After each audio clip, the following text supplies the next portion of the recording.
So hello, everyone. So I'm Sinead. I'm one of the co-founders of Surface, if you don't know. By now, I have a background in media and PR, and I work across creative organisations for publishers, adults, children's books. We're going to run for 45 minutes. We'll do about 30 minutes of chat with us, and then we'll have 15 minutes for questions. So this panel is focused on the art of storytelling and how we use kind of culture and heritage into those stories. We are going to talk about writing for different audiences. We're going to get the tea on whether anyone was asked to inflate or kind of tone down those cultural references. Also, we are joined by this absolute dreamy panel of authors today. Zanib Mian, Dassu and Jasbinder Bilan. I'm going to get you guys to real quick introduce yourselves for 30 seconds, tell us about yourselves and your books, and then we're going to dive into the chat. You guys got a microphone? Got that? Yep. Jasbinder, you go. Oh, is it on? Hello. Yeah, so hi everybody, really lovely to be here. I am Jasbinder Bilan, and I am mostly a middle grade children's author. Very quickly a little bit about my writing journey. My background is in teaching. I was a secondary school teacher for a long time, and I had a big birthday, and I'd always wanted to be a writer, and that's when I did the MA in creative writing at Dassu University. And that's where I wrote my debut, Asher, the Spirit Bird. And that was, it took a little while for that to publish, and I'll probably talk a little bit more about that later. And it was published in 2019. So my kind of writing journey has been about 10 years. It's quite interesting. I've celebrated 10 years of me writing, and 5 years published. And it's been really interesting. Lots and lots of ups and some sort of downs as well, but very interesting. I mostly write. I love myths and mythology, and I love bringing my roots in India into my stories as well. So that's me. Thank you. I've probably been writing for 9 years for children and published before, and in that time I've been very lucky to have published 13 books across all genres. I started off writing picture books. It took me years to get my first deal for a picture book because they're so hard to get published. So well done, all of you who have got published. The picture was coming out. And yeah, I accidentally wrote Boy Everywhere. I didn't ever think I could write a novel, and so if I can, anyone can. That was such a beautiful accident. My name is Sinead Mian. I'm the author of the Planet Omar series and the Meet the Malik series. They're funny books featuring a regular Muslim family, which I wanted everyone to meet. I've been, as you heard before, I started by self-publishing. So I've been self-publishing since 2009, published traditionally by Hachette from 2019. And yeah, I did picture books while I was self-publishing as well, which never got on the shelves in bookshops, but did get on CPB's Bedtime Stories, which was a huge... Amazing! Yay! Thank you. Thank you. So we'll kick off with the sort of writing process and kind of crafting characters. How much cultural narrative did kind of naturally flow through the story, and then how much did you kind of consciously have to add in? Let's go with you first. Okay. So I write stories which I don't have to research, like you, as they're stories that I've lived, that I do live day to day, and there's lots of bits in there which my editor will sort of laugh at. She'll leave a note to say how funny it is, and I'll say that happened in real life. So because I write those kinds of stories, they're about my experiences, which naturally then, obviously, the culture comes through in the writing because you know it's just how I live and how my kids live. So I'm not consciously thinking, oh, I need to bring this in, I need to bring in some culture. It's just organically happening because I'm writing in my voice, really. Yeah. And Az, what about you? So yes and no. I started writing because I wanted to make a connection with people. I wanted young people to see us as normal, as relatable, as human. So I consciously write different characters that challenge stereotypes, that are relatable. There are moments in there that are, of course, very natural. So, for example, in Boy Everywhere, when Ali takes Sammy home, his mum insists that he has to eat and leave, and she overfeeds him, which is obviously in our culture. And then there were moments which I, had to sort of research. So, for example, in Fight Back, I included Alia's best friend is a Sikh, because I wanted to see Sikh representation, and one of my best friends growing up was Sikh. So a lot of my memories were natural, but when I remember that the cover was made, the illustrator, so in one of the scenes, Suki wears a turban as part of the protest, and in the cover she was wearing her uniform but with bare legs. And I was like, this isn't right, because you wouldn't be an Orthodox Sikh wearing a turban and then have bare legs. So obviously I then had to go check that out and consciously sort of check that out. So yeah, yes and no. Parts in a lot of my books are very natural. One of the things I'm very conscious of is that children reading today are third generation or even fourth generation, so they are not going to be as cultured as our parents were. And so the characters in my books will eat pasta one day, or have a tuna melt for lunch, but they're going to have rice at home, steaming hot rice, or I don't know, chicken curry or whatever. So yeah, yes and no. Okay, I think about it. Yeah, Jazz, what about you? For me, I think, when I think of a story, I don't necessarily think that I'm going to bring this particular kind of culture into it, but it's, I guess, my family moved to the UK when I was a baby. I was born close to the foothills of the Himalaya on our family farm, and I grew up with stories told by my Margie, my grandma, who I was really, really close to. So, and I think part of the process of being on the MA Creative Writing was to find the story that only you could tell, kind of a story in your heart. And so, and interestingly, all the pieces that I did, for each kind of, we had this sort of way of working, which was called Ages and Stages. So you would start with picture books and go all the way through, and for each one you would write a 1,200 word piece that was maybe like a springboard for something that you might then turn into a bigger novel, or novel. And all of those they all had, this isn't going to be a surprise to anybody probably, they all had a white protagonist. And I think that was really, really subconscious. I read a lot as a little girl, sort of like the typical, migrant family. My dad, so education is really, really important. As soon as, we started school, we joined the library. And so I had this like real wealth of story from my Margie, and then actual books from school and from the library.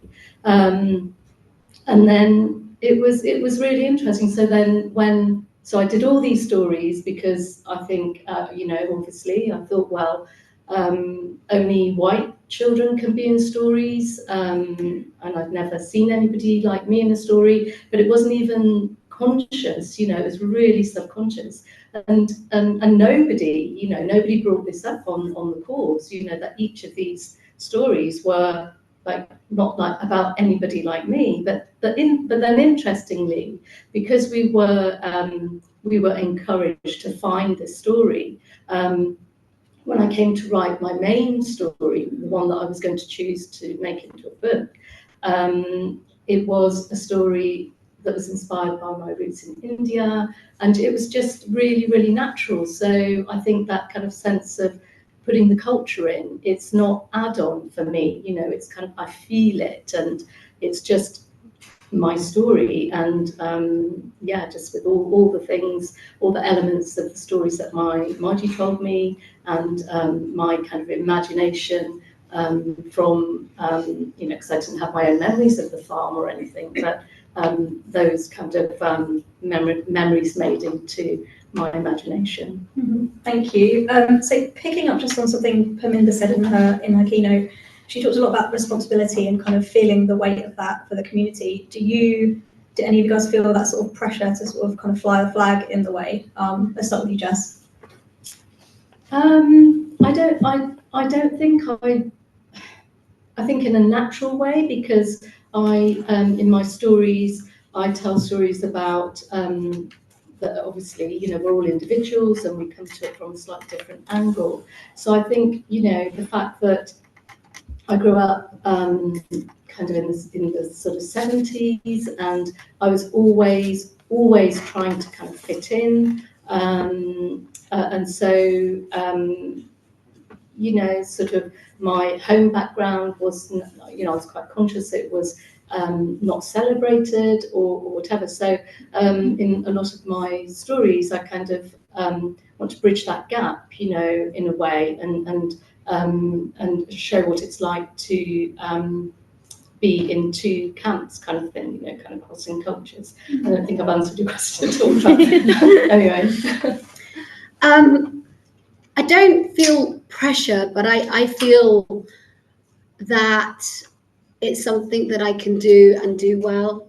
And I just, for me, representation is just so important, and I want to, and it comes from the previous panel. One of the things that I try to do is show culture in all its glory, so with its flaws. And you've got awful characters and you've got great characters, and all of my characters do awful things or will be selfish at some point, or they are absolutely imperfect. And I guess I want readers to connect to some part of those characters, but it's not a pressure as such. But again, from the previous panel, I feel in a way that I have kind of been pigeonholed now. So as I said, I started writing picture books, and they were very funny, and they were about aliens and dinosaurs, and none of those have sold. And each time they've been presented, even in private meetings with publishers, it's like, well, what's an A.M. Dassu book? I'm like, what the hell is an A.M. Dassu book? And you know, we need to, you know, anybody could write that. What would you write? So I kind of feel like I'm now being pushed into a space where there is a bit of pressure, and I don't like it, but that's where we are. I feel like a lot of people in this room probably would echo that sentiment. Zanib, what's your experiences similar? Or? But I suppose that pressure is not from the readers. No, from the publishers. Yeah, it's a publisher. So yeah, exactly. So you talked about pressure to write. Did you mean from them? Culture. Yeah, I mean, the community and yeah. So again, it wasn't a pressure, but when I wrote Planet Omar, which was probably the first book where I did include a lot of religion and culture, and it was meant for a mainstream audience. I did it not because I felt the pressure to, but because I felt the need to, the responsibility to almost. I felt that this is something I want to do because there's such an ugly narrative out there for people like me, and I can maybe play a part in setting that straight and correct the negative stereotypes and things. So I just felt the drive to do it rather than the pressure. Yeah. Same. And was there, I feel like maybe it might be slightly contentious, but did you ever feel the need to kind of inflate or tone down any of those kind of cultural kind of words or settings? Or have you ever been asked by a publisher, I feel like we're going to throw this first? So it's really interesting because I think, we'll move to that one later. So one example that comes to mind is in Fight Back. There's in one of the scenes, Mum brings in some haldi doodh, and I had put, Mum says, have some haldi doodh. Mum handed me some turmeric milk or something like that. And the white editor said, you've got it twice. Why don't you just say turmeric milk? And I said, well, no, Mum's not going to say, here, have some turmeric milk. That's never going to happen. She's going to say healthy food. And I was very lucky. We had two editors on that book, and one of them was South Asian. And I've never felt so supported because she said, no, that is an Asian mum is going to say healthy food. And I didn't have to argue back. Now, normally I'd have to not argue back, but, explain myself. And for the first time, I didn't. So that was a moment where someone was saying, get rid of it, but it stayed. But recently I'm working on a picture book, and I've worked on another collection, and I was asked to overinflate, and I was extremely uncomfortable because I felt like I was going completely against everything I am as a writer, as in terms of authenticity. And I had to then write a very uncomfortable email and say, look, I'm really worried that we are exotifying this story, just for the sake of it. And I feel like this is not my story. If this goes out, people are going to, if I get pushback, it's going to be because it's something, and it'll be because it's something that I would not write. And she was very nice. And so that it was reflected that was understood. Yeah, it was completely understood, and it's gone. But there have been many moments like that. Like even recently, that I've got a picture book that, and they've very nicely said, look, do this, and towards the end. And I said, I don't think we should do that because we're going to get pushback. And if we, I can't tell you what it's about, but what I'm saying is that there have been moments where I've been told to inflate things, and then I explain things. And editors in the UK are very, very understanding. They're very trusting. So they will trust what you say, and they will accept what you say, or if you write something, they will accept it. Whereas in the US, I was very, very lucky. Is that the next question? It's not the next question. What I was going to ask, because you mentioned kind of writing this sort of strongly worded letter, do you feel like if this was earlier in your career, if you were a debut writer, would you have had that confidence to be able to advocate for yourself? Because I worry that for a lot of those people who are starting out, they may not have the ability or feel like they can push back without it maybe all going away or something. So I think I've been very lucky because my first book deal was in the US. So I got my first editing experience was with an editor in the US, and US editors are generally just much more well versed in terms of authenticity, in terms of writing for the white gaze, colonialism, everything. They read, especially my editor, she reads, she really knows her stuff. So the questions that she asked me in the first edit set the tone for the way that I then edited all of my books, and the way that I then responded to my edits in the UK. So if there was anything that came up, like when Boy Everywhere was being edited, and I realized that I hadn't written in an American English voice, so I then wanted to change certain words. And my editors in the UK were flustered by that point because we were like typeset. And I was like, no, really panicky. Like, this has to be authentic. And they don't speak English American in Syria. They speak, so I pushed back, explained, and it was fine. But yeah, basically, I feel that when you explain things politely with reason, you will always, you'll get what you need. And when you mention the word authenticity, nobody's going to push back on that. And they do trust you. Zanib, you're nodding, so I feel like you've got. Oh yeah, to say. I just agree with everything that I said. And because I was thinking authenticity, and then you said it, so I was like, because obviously, if they push back too much and say no, we have to have it our way, then you lose that authenticity, you lose the voice which they're after. So and in the beginning, in the early days when I got my publishing deal, I wouldn't have thought that I can push back on things. Luckily, I didn't have to. I'm just speaking. But it's hard to advocate for yourself, I think, when you are so new and you're navigating. Because you think, am I allowed to do this? Do I have to accept all the edits? Am I allowed to say this? It's very scary. But you learn that it's frightening. You can. So for all the writers out there, don't feel that we can let you know now. Exactly. You've got us, so. Just as said, if you just politely put your point across, then you should be good. I think from my point of view, I haven't really had that situation. But I completely can see how when you're obviously have those issues, and then to it's almost like you're teaching the editors and the publishing world, and then it makes it easier for those people that then come after.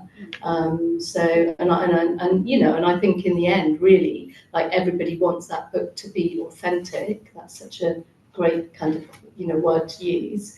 So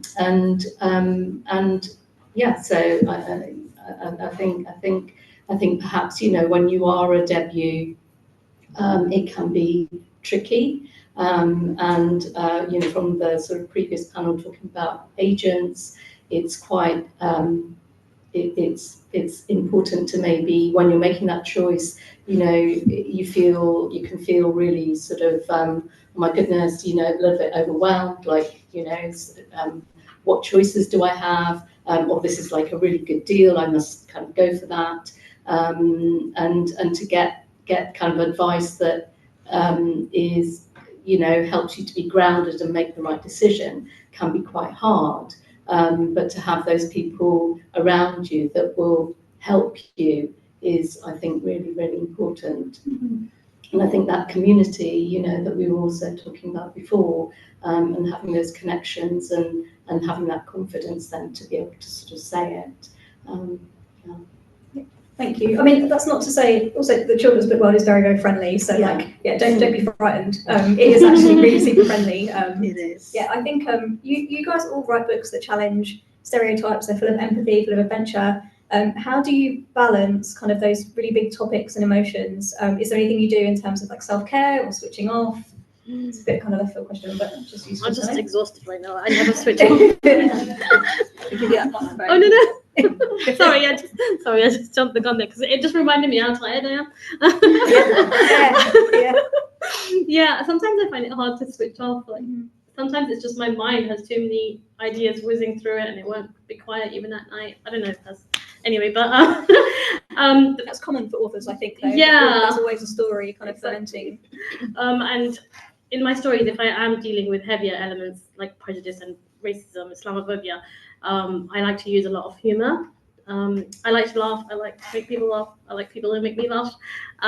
So it kind of comes across organically anyway, but it really helps to lighten up those heavier elements.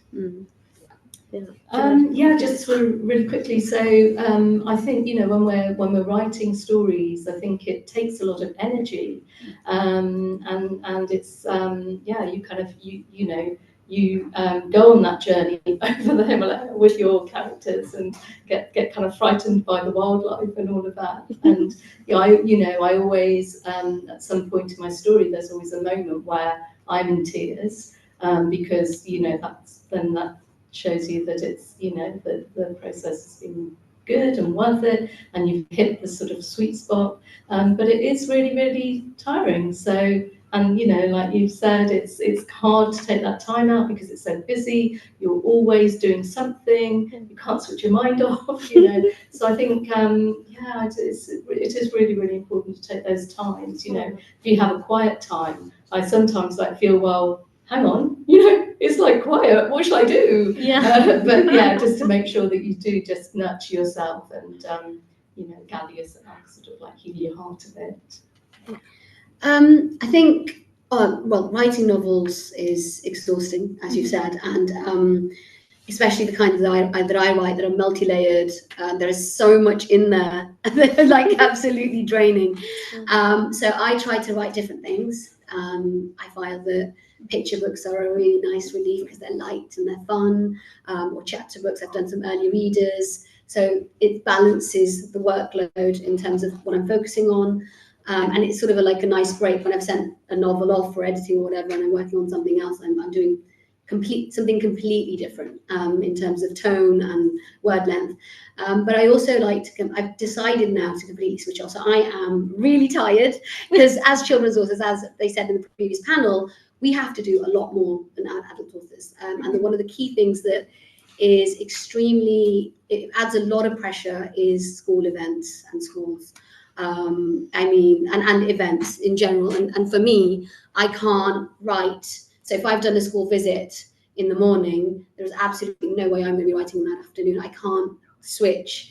I'll do emails, but I won't do any writing. So I do chunks of writing. And now what I try to do is just take time off. So I've had for the first time in 4 years, had a great summer because I just told everybody I'm not here, and I took 3 weeks off, and then when I was supposed to be back, I wasn't there. So I think you have to take time off, and it's really, really important. And I think writers are afraid that if I do something else, there'll be a gap, or how will I ever write again, or I'll forget. But actually, I find that you come back stronger, and things are formulating in your subconscious, and you will probably write faster when you've had that break. So do that, and don't be afraid to just completely switch off and, I don't know, renovate a room, completely different things, and use a different part of your mind. Yeah, definitely. Perfect, thank you. I was going to ask, just because food plays a really big part in our culture, obviously, and there's a lot of mentions of different dishes in all your books. Were there any particular kind of food mentions, or kind of games, or clothes, or destinations that you knew that you just had to include? So no, let's go I was first. saying the other day, wasn't I, that I can't stay away from mentioning samosas for some reason. And I think my readers might begin to think I'm a bit obsessed with samosas. No, I don't. No, I mean, But there's also crispy parathas and keema naans in the Meet the Maliks. delicious. So much so that, I get some people saying my kids were asking for parathas that day, or, we had to go and get some keema naans. Yeah, food is, I do put a lot of food in, because it's just, our lives are centered around food as Asians. I mean, come on, that's how we've been raised, right? Yeah, so for example, in the opening of Kicked Out, his mum just, casually mentions as he's leaving the room, oh, have some burfi because Auntie Rubina's daughter got engaged. And it's just like one sentence, but that is how I put culture in the books. It's not that I'm like writing a whole page on it. It's literally a line. And he's like, oh, it's got pistachios in it. She's like, no, and that's it. And he enjoys it. Or in Fight Back, there's a scene that really depicts the connection between South Asians. So Alia is Pakistani Muslim and Suki is Sikh. She's Indian Sikh. And they're deciding what to wear to the concert, all three of them, with Lisa. And Suki shows her lenga. So a completely embroidered lehenga, and that makes Alia laugh. And then she shows a Mendi outfit, which is yellow, and she says, "Oh, gross!" Because I don't know if any of you have been forced to wear that. I was forced to wear a yellow, bright yellow thing to a Mendi. So these are sort of things where the majority of your wardrobe, are jeans, hoodies, Converse, but then you'll have that one or two pieces where you've been to a wedding or whatever, and yeah, I put sort of little seeds in that show the culture, but nothing sort of overpowering.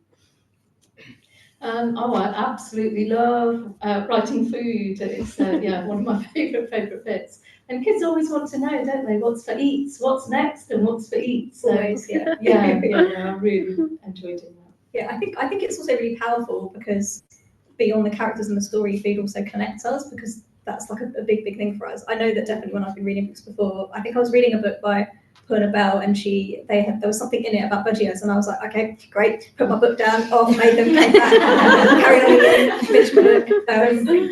So it can be really powerful. Moving on then, I just wanted to touch on kind of a little bit of advice. Is there anything that publishers and booksellers, and the guys talked about it a little bit before, but is there anything that you think that they can do to ensure that our stories and our authors are kind of more available to everyone, and that our books are everywhere? Josh, we'll start with you. You've got the mic. Yeah, I think this is such a huge thing, because we all spend so much time and effort and energy on these stories, and I would just like to see more thought given to marketing, a bit more budget, a bit more equality, and like the last panel was saying. There are people out there that want to buy these books. There's a whole community, and quite often if I'm doing school visits, I remember I was in Wolverhampton, with a taxi driver, and he was really interested to know that I was a children's author. He was telling me about his daughter who's really into books, and he wanted to know, where you get these books. So. It's not going to cut it that Southeast Asian communities don't read, or there's not the market or whatever, and it really has got to change, because it has such a knock-on effect. I sort of you feel it, like, or maybe it'll be this book that will kind of like go, sort of like up there or whatever, and it's just. Really hard work, and it would just be nice to know that things are in place. I think the key thing is budget. So when I look at the books that come out each month, and you look at the ones that fly and go stratospheric, it is about money. It is about product placement. It's about media reviews, and that's what we're not getting. And until we get those, our books are not going to do well, and they cannot compare our books to mainstream white author books in terms of success until they invest in our books in the same way. And we have to have, I think that is the conversation that we need to start having. That what are you actually going to do tangibly to help this book become a success? Because that time of just chucking a book out there. I mean, some publishers publish 20 books a month, and you'll notice one.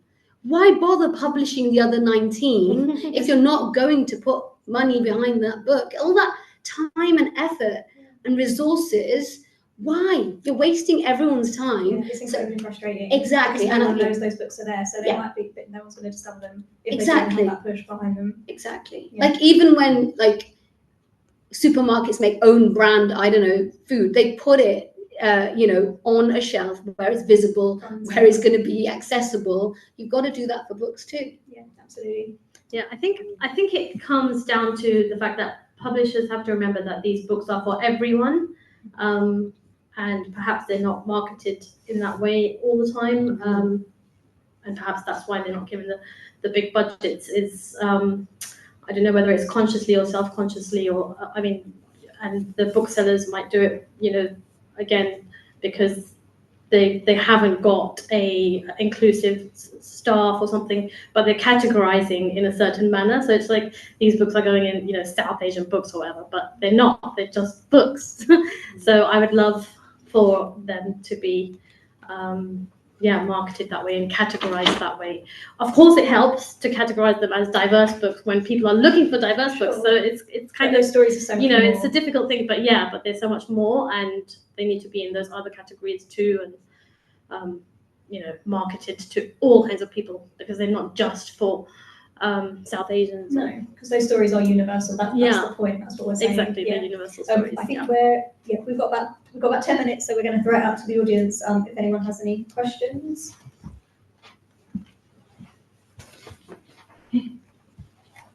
Hello, hi everyone. Hi.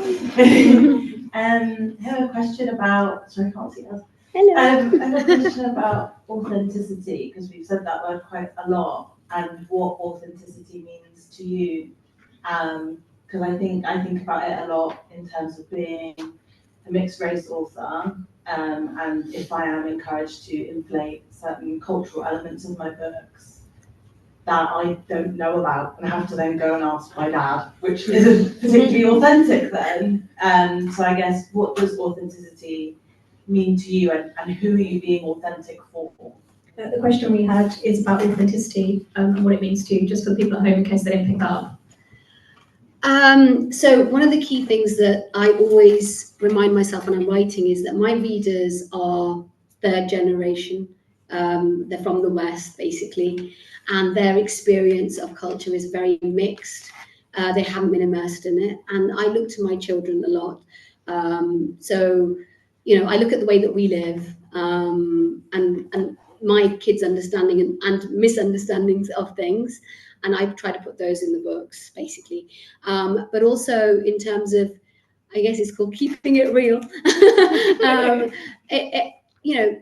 When you see kids out there, you've got children that are basically, they're going to be dressed in typical, clothes with their shoes or whatever. But then they might be going to a wedding, and that may be their only experience of culture. There are other children who have immigrant parents who will be going back and forth to India, Pakistan each summer, and they will, have a much more cultural upbringing. And I guess in terms of school visits, you'll meet those kids in schools too. So I was lucky because I was a parent helper in my kids' school. I saw a lot of those children and their parents regularly.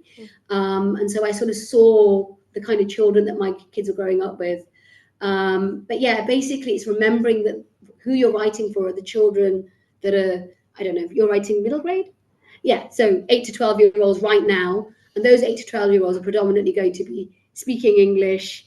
They're, predominantly, and I'm making a generalization here because there are other kids that don't. They may have a different experience, but yeah, generally you're speaking to kids that have got an experience in the West with a footing in the East. So yeah, that's what I remind myself basically. Yeah, Jess? Hello.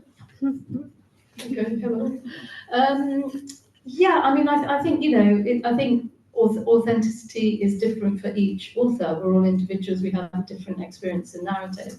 And I think for me, my as I say, my kind of background is maybe like slightly different because I was born, in India, and my stories kind of are rooted more in stories told through the family and that kind of relationship between, I think what's really strong when I kind of think of my stories is the sort of the movement. I think a lot about my parents and how how difficult it was for them, and also how different the sort of life in India was, and but also those incredibly interesting, funny, exciting stories that really captured my imagination.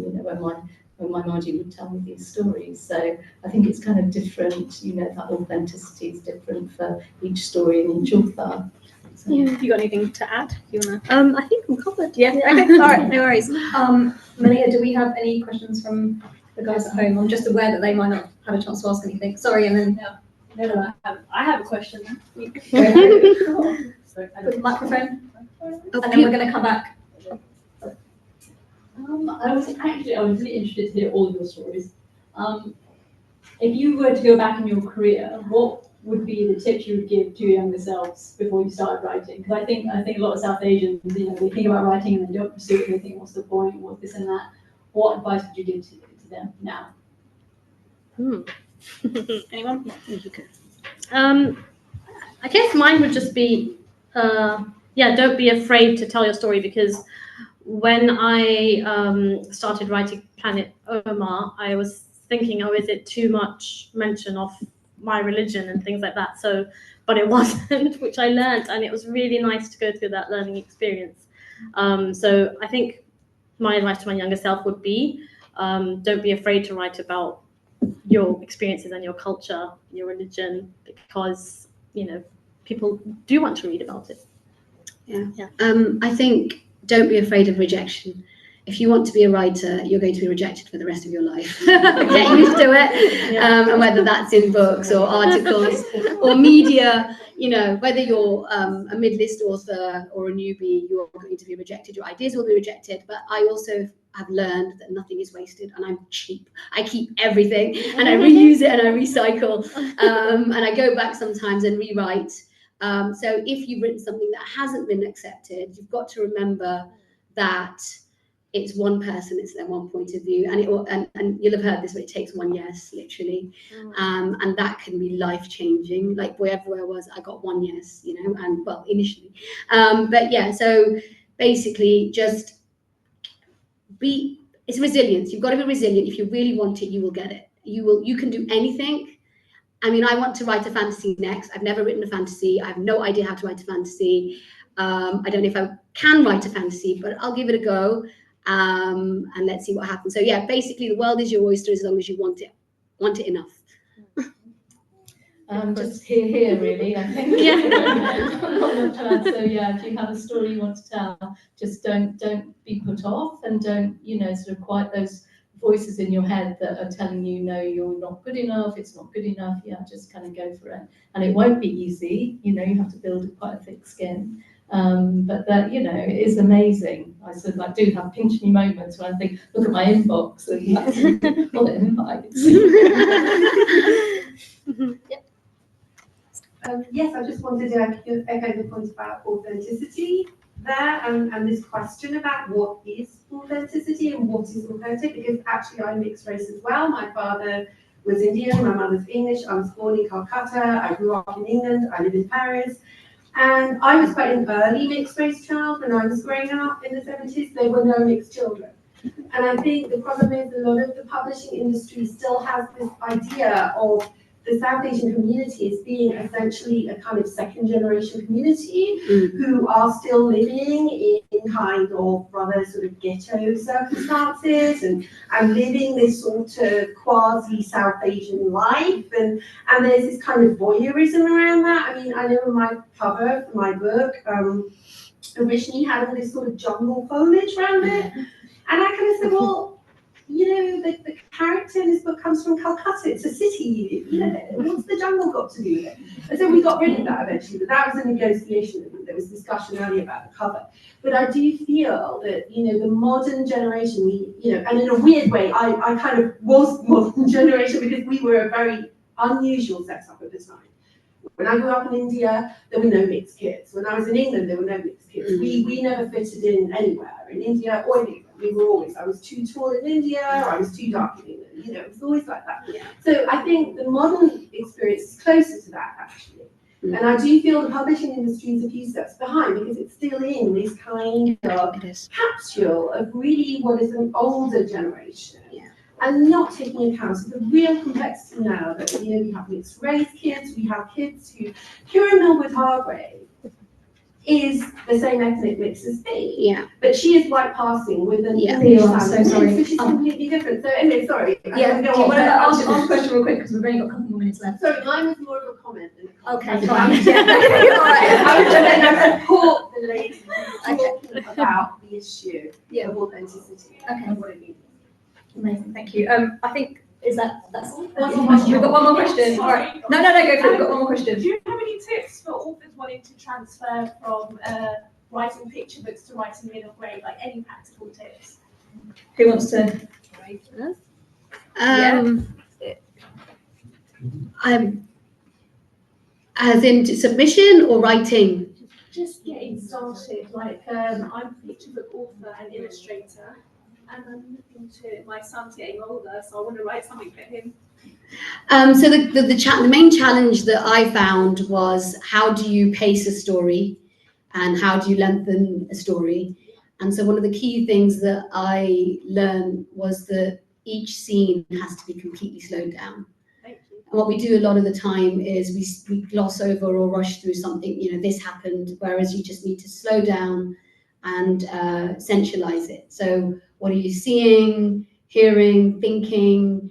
And you know, the door opened, you heard a click, and that's how you lengthen it. And that's basically how I developed my writing. But initially, the only book that I ever gave up on, I got to 8 chapters, was because I didn't know how to pace it. And then I went on to picture books, and then I wrote Boy Everywhere. And again, write something that you really want to write, because that will make it easier for you, because you'll want to see the end. And don't read it until you've written it. Do not read it at all. Don't stop to check. No, Oh, never. really? Not Oh, once. I- Not once.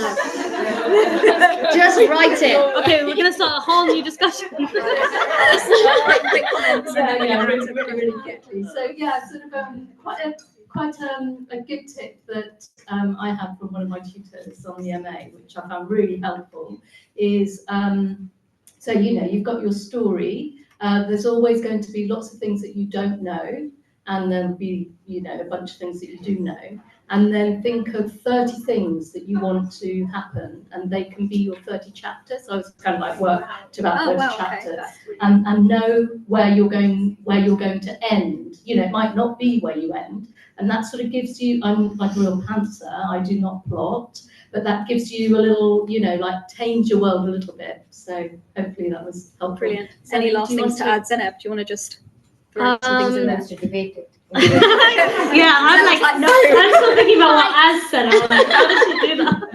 Everyone's got different. I think it's just lots and lots of layers. So obviously you have the main plot, then just think about building layer upon layer on that, and have lots of fun with your characters. You know, like Az said, yeah, you've got, you know, take it easy with the scene, so therefore you can really help the reader to get to know the character by, you know, putting lots of juicy bits in there about all of the characters, and that should help too. Perfect. Guys, honestly, thank you. You've been absolutely brilliant.